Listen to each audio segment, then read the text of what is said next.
So that's Billy's sister and mother. Thought I'd talk about them for just a moment. They were a big part of my life also. So I first met Renee at a restaurant called Robin Hood, a family casual restaurant, and she was waitress, and I started out as a dishwasher.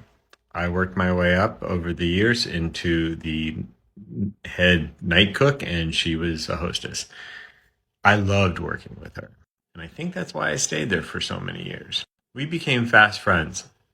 I really liked being around her. She was funny and vivacious, always outgoing, kind of like Billy. I just liked being around her. I loved roller skating with her and going out to the swimming pool and other things that we did together outside of work. She kind of treated me like a brother, maybe a younger brother, even though I was almost the same age. Like one time I remember I had a really bad nosebleed because I got those a lot when I was younger.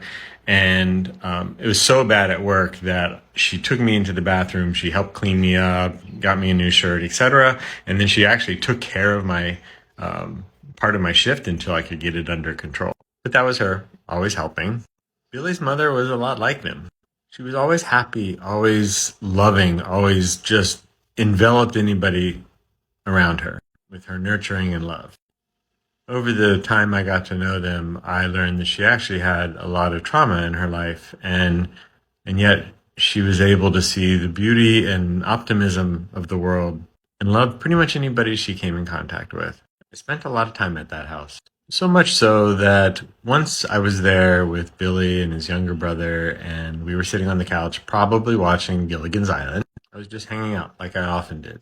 And I don't remember how the conversation got started or what we were talking about exactly, but I do remember this comment from Billy's mom. She said something to the effect that she loved that I was there so much and that she had another son. And she loved that I was Billy's best friend.